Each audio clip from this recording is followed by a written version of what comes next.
The mind is a fortress built to protect us. But what happens when the very walls designed to keep us safe become a prison? When the sentries who guard the gates can no longer tell the difference between a real threat and a memory? Post-traumatic stress disorder, or PTSD, is often misunderstood.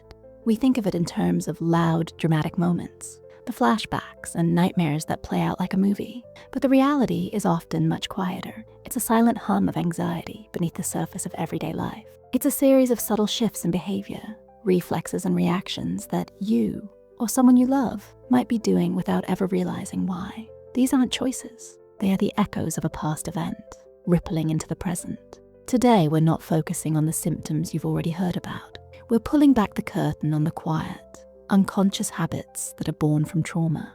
These are the things the mind does on autopilot to try and keep you safe, even when the danger has passed. Let's explore the 7 things PTSD victims do without realizing it. Number 1, the constant environmental scan. Have you ever noticed that you always prefer to sit with your back to a wall in a restaurant or a coffee shop? Or that when you enter a new room, you subconsciously map out all the exits before you even sit down? This isn't you being nosy or paranoid.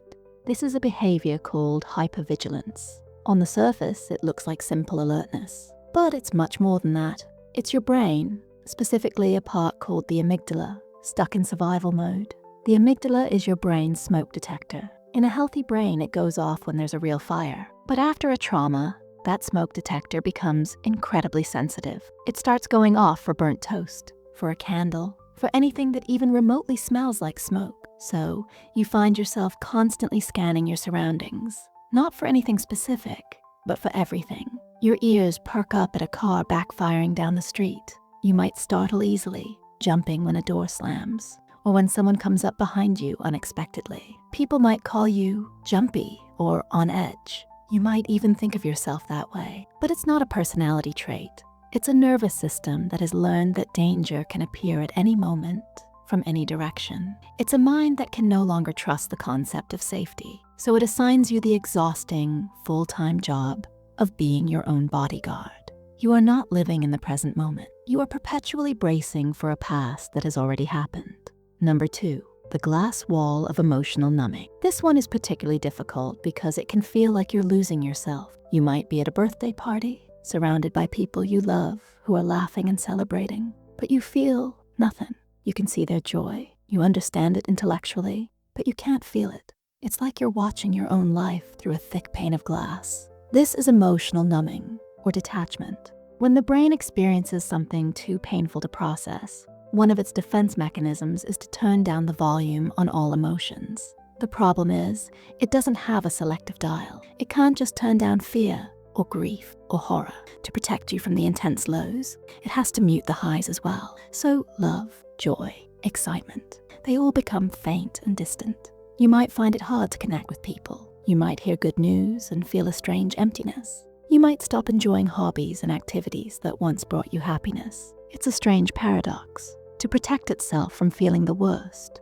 the heart forgets how to feel the best. People around you might think you've become distant or cold. You might even judge yourself for it, wondering why you can't just be happy. But this isn't a choice. It's a survival suit your mind has put on, and it doesn't know how to take it off. Number 3, avoiding unseen landmines. We all know that someone with PTSD might avoid the place where a traumatic event happened. That's logical. But what about avoiding things that seem completely random? Suddenly, you can't stand a certain song that used to be your favorite. Or you get a wave of anxiety on sunny days, preferring the rain. Maybe you find yourself unable to walk down a particular aisle in the grocery store. This is a more subtle form of avoidance. Trauma doesn't just link itself to the big, obvious things. It attaches itself to sensory information, the sights, sounds, smells, and even tastes that were present during the event.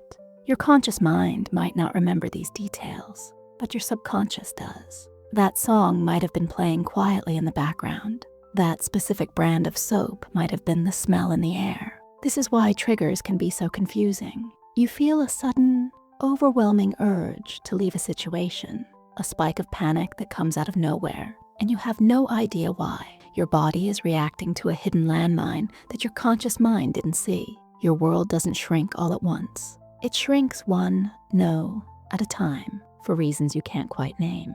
You're not being difficult or picky. Your nervous system is desperately trying to steer you away from invisible echoes of pain. Number 4, the foreshortened future. Think about your 5-year plan. What about your 10-year plan?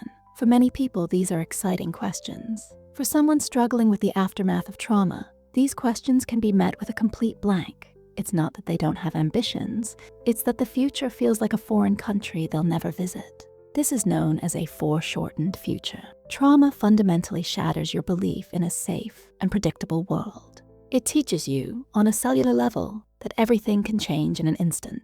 As a result, planning for a future you don't believe will happen feels pointless or even foolish. This can manifest in subtle ways. You might have trouble saving money, not because you're irresponsible, but because the idea of retirement seems abstract and unreal. You might float from job to job or relationship to relationship, not because you're non-committal, but because you can't envision a long-term path. You might just feel a general sense that your life will be cut short, even if there's no logical reason to believe so. Hope is a forward-looking emotion, but trauma anchors the soul firmly in the past. This isn't pessimism. It's a protective adaptation from a mind that has learned that looking too far ahead is a setup for heartbreak. Number 5, the short fuse of irritability. Do you find yourself getting incredibly angry over small things? Someone cuts you off in traffic, and you feel a surge of rage that lasts for an hour. Your partner forgets to buy milk, and you snap, turning a tiny issue into a major fight. This isn't about you being an angry person. It's about your nervous system being completely overloaded.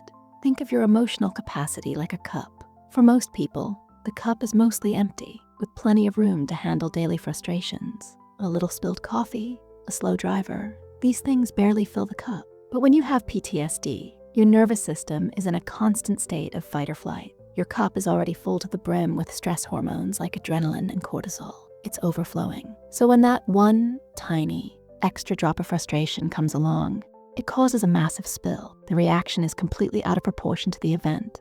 This can be incredibly alienating. You feel guilty and confused by your own reactions. The people around you feel like they are walking on eggshells. But the anger is rarely about the thing that happens now. It's the echo of a time when you were powerless. That rage is the deferred energy of a fight you couldn't have back then, now leaking out at the smallest provocation. Number 6, the body's aches and pains. Do you suffer from chronic headaches, stomach problems, or constant unexplained muscle aches? Do you feel tired all the time? A deep exhaustion that no amount of sleep can fix? You may have gone to countless doctors who run tests and tell you that everything looks normal. This is one of the most misunderstood aspects of trauma. The famous psychiatrist Bessel van der Kolk titled his book, "The Body Keeps the Score." And it's the absolute truth. When the mind undergoes a traumatic experience, the body bears the burden too. The constant state of high alert floods your system with stress hormones. This isn't meant to be a long-term state. Over time, this chemical bath can lead to very real physical symptoms. It can cause inflammation, leading to joint pain or digestive issues like irritable bowel syndrome. It can cause muscle tension, leading to chronic back pain and migraines. The constant vigilance is physically exhausting, leading to intense fatigue. These are not imaginary illnesses. They are the physical manifestation of a psychological wound. When the mind cannot speak its pain, the body often screams it. Your body is not failing you. It's telling a story that you might not have the words for yet.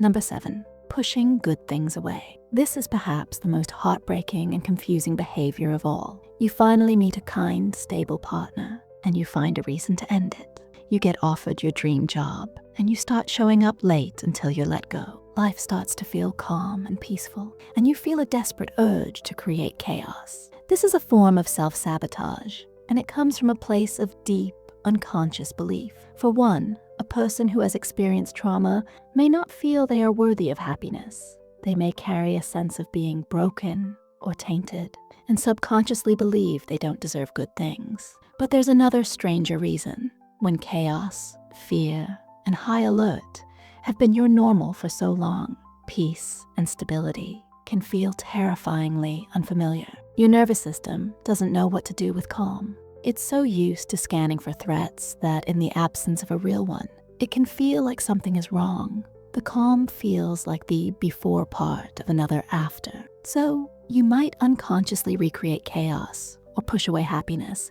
because, in a tragic way, chaos feels more like home. It feels safer than the vulnerability of being happy. It's a painful cycle, but it's not a character flaw. It's the logic of a mind that learned that the only thing you can rely on is things falling apart. Recognizing these patterns, in yourself or in someone you care about, is the first and most crucial step. These are not signs of weakness. They are signs of survival. They are the ingenious, albeit painful ways your mind has tried to protect you. They are evidence of a battle you have been fighting, a battle you may not have even known you were in. Understanding is the beginning of healing. If this video helped you understand yourself or someone you know a little better, please give it a like and subscribe for more content that explores the human mind with compassion. And now I want to hear from you. In the comments below, let us know if any of these 7 points resonated with you, or if there's a subtle behavior you've noticed that we didn't cover. Your story matters, and your insight could be the one that helps someone else finally feel seen and understood. Thank you for watching.